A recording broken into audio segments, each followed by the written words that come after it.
Bonjour tout le monde et bienvenue dans ce nouveau Musical Reaction. Alors aujourd'hui on va parler d'une comédie musicale incroyable que j'ai vue à Paris, Spamalot, dont il y a la petite affichette ici. J'avais déjà fait un petit short sur TikTok que j'ai probablement aussi posté sur YouTube il y a quelques temps avec une petite réaction à chaud. Bah voilà, maintenant on va parler de la pièce plus en détail parce que c'était incroyable. Alors Spamalot, déjà, qu'est-ce que c'est? À la base, c'est une comédie musicale anglo-saxonne basée sur les Monty Python, la quête du Sacré Graal, etc.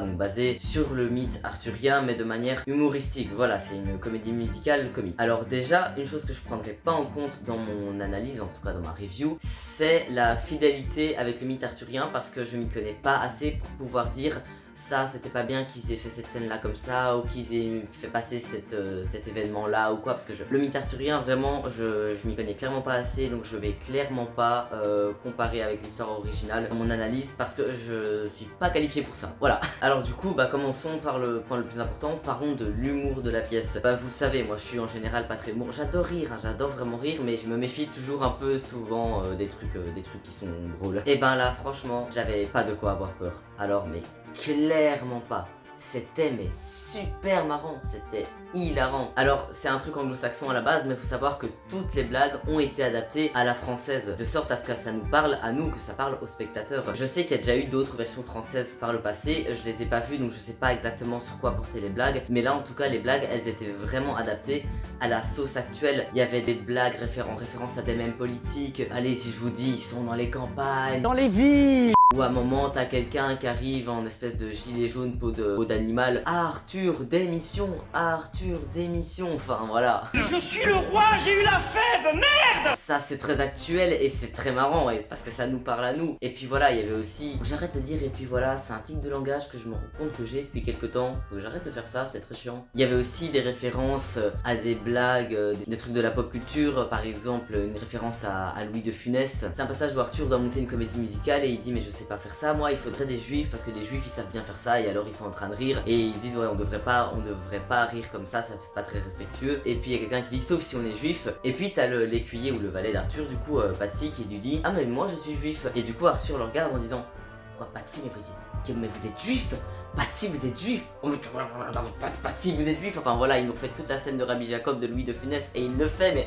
super bien, c'est hilarant. Ah moi j'étais mort de chez mort de rire. Après voilà, il y a aussi des références à des groupes de musique. Lors de ce passage où il doit monter une comédie musicale, on le voit qu'il passe par plein d'états dans sa tête ou qui reprennent à chaque fois des scènes mythiques de plusieurs comédies musicales, ou même avant ça, tout au début, je sais plus qui dit à je sais plus qui aimer c'est ce qu'il y a de plus beau. Enfin voilà, je pourrais pas dire toutes les références qu'il y a dans l'humour, mais c'est super marrant, franchement j'ai passé un trop bon moment. Après, un des principaux points négatifs de la pièce pour moi, c'est que parfois dans certaines circonstances l'humour est un petit peu tarte à la crème, et voilà, ça peut éventuellement déranger, mais c'est clairement pas tout le temps, hein, clairement pas. C'est juste à certaines scènes qui requièrent, ça requiert pas forcément que l'humour soit tarte à la crème, mais bon, où ça se prête à la scène parce que c'est l'humour un petit peu gras, parce que c'est une scène où il se passe ça et du coup l'un dans l'autre c'est pas totalement justifié. Et mais après, comme je disais, c'est vraiment pas tout le temps et c'est pas du tout ça qui gâche la pièce, alors là, mais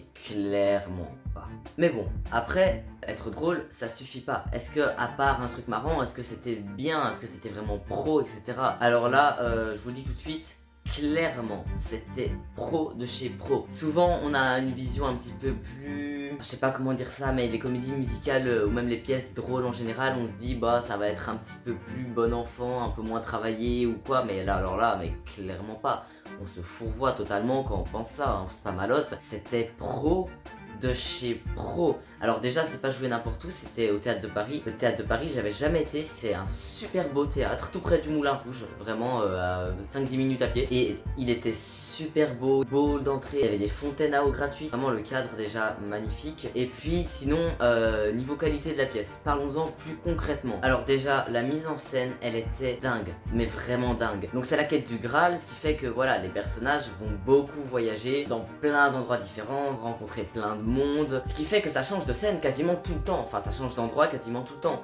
Et là la scénographie elle était vraiment dingue parce qu'il y avait des décors pour toutes les scènes, c'était aussi aidé avec une projection derrière. Il y avait les décors en eux-mêmes, la projection derrière qui fait que à chaque fois que ça changeait d'endroit, on avait vraiment l'impression d'être transporté ailleurs. C'était super bien fait, les transitions entre les scènes aussi, enfin c'était vraiment pro. Et les décors en eux-mêmes étaient vraiment giga travaillés. Enfin vraiment, j'ai rien à dire sur la mise en scène. Ça a été fait d'une main de maître. Ça m'a marqué même pendant la pièce, pas que après coup je me suis dit waouh, le changement de décor total qu'il y a eu là, enfin c'est trop bien fait, c'est un truc de malade. Mais il n'y a pas que les décors qui étaient travaillés parce qu'il y avait aussi des accessoires utilisés. À un moment par exemple, t'as des gens sur une tour qui lancent une vache aux gens qui sont en bas. L'accessoire qui représente une vache grandeur nature était super bien fait. La vache c'est ce qui me parle le plus, mais il y a eu plein d'accessoires utilisés tout au long de la pièce et tous les accessoires c'était beau, c'était vraiment beau, c'était vraiment un beau travail. Tout était clairement dans les détails. Et pareil pour les costumes. Les costumes, il y en avait plein, ils étaient super variés et ils étaient aussi super marrants. Bon, je vais pas m'attarder sur les costumes de chevalier qu'il y avait, enfin honnêtement j'ai pas grand chose à dire dessus. Ils étaient pas particulièrement waouh, enfin juste c'était des costumes de chevalier, ils faisaient le taf. Je vais m'attarder du coup sur les trucs un peu plus originaux, les libertés qu'ils ont prises qui étaient toujours super pertinentes. J'ai évoqué tout à l'heure Galad au début de la pièce qui fait ah Arthur démission. En fait là ce qu'il a c'est une espèce de fourrure d'animal jaune fluo pour évoquer du coup un gilet jaune, hein, voilà. C'est vraiment le gilet jaune moyenâgeux. Ou alors on a un passage où ils vont chez des Français et là c'est super marrant parce que vu qu'on est en France et que tout est adapté à la française, même si les personnages à la base sont anglais, on est complètement dans l'autodérision parce que du coup ces personnages français ils ont un casque de chevalier qui monte super haut, voilà, référence au fait que les Français qui ont bien la grosse tête, excusez-moi, ça leur fait un peu des têtes de gland. Voilà, on sent bien que c'est pas juste pour qu'ils soient ridicules. Ici ils ont des casques comme ça, c'est parce qu'ils sont français et que voilà, les mêmes des Français on connaît tous, hein, on connaît tous. On revient un peu dans les accessoires, il y a un moment c'est la dame du lac qui apparaît à Arthur comme étant celle qui l'a guidé, machin. Et du coup il y a une belle mise en scène, etc. Et elle arrive sur un signe, mais le signe c'est une bouée gonflable. Et c'est ça qui est incroyable, c'est que tu sens que c'est pas qu'ils avaient pas de budget, c'est juste parce que c'est drôle, c'est fait exprès et c'est trop bien, franchement, tout est dans les petits détails comme ça. C'est quand même dingue tout ce que la pièce arrive à faire, pas juste avec les mots qui sortent pour faire des blagues, mais vraiment les détails des costumes et des accessoires qui forment un tout avec les décors niveau qualité et avec ce qui est dit pour rejoindre le côté humoristique. Enfin, tout est super pertinent et cohérent en fait, c'est dingue. Ça va aussi avec le fait que les acteurs jouent mais vraiment super bien. Déjà l'humour ça rend les personnages super attachants, mais tous les acteurs jouent bien, il n'y a pas un seul moment qui est faux. Enfin si, il y a un petit passage où il y a une des actrices, c'est un personnage très secondaire, qui à un moment pleure mais de manière vraiment exagérée. Et mais là, je me suis fait la réflexion sur le coup en mode c'est un peu exagéré là, c'est un peu too much. Mais juste au moment où je me suis dit ça, t'as un personnage qui fait arrête tu joues mal.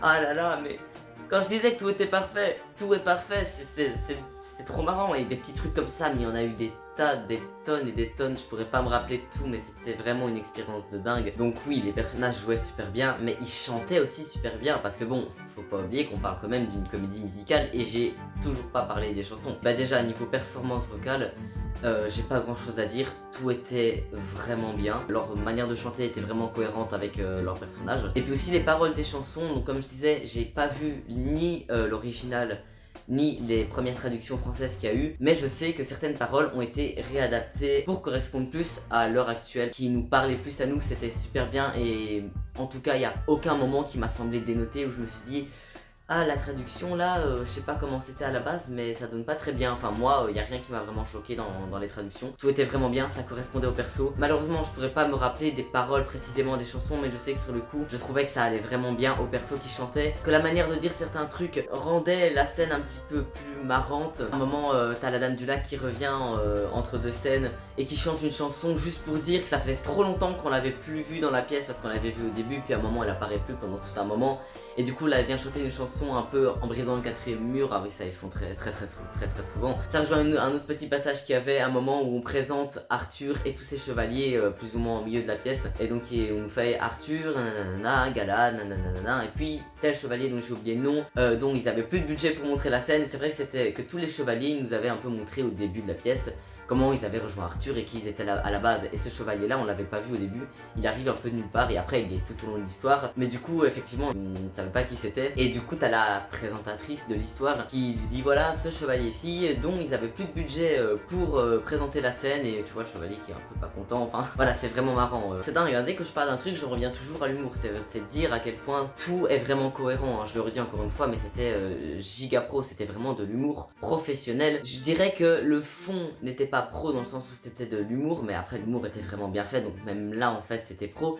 Et la forme du truc était vraiment giga pro, giga travaillé, enfin voilà, ça se présente comme un truc un peu simplet, mais le packaging était tellement bien fait que ça embellit l'intérieur en fait. Voilà, ça nous vend un peu le truc, voilà, on voit l'image un petit peu grotesque, un petit peu burlesque, comme oh, ça va être marrant, venez on va se marrer. Pour nous c'est de la rigolade.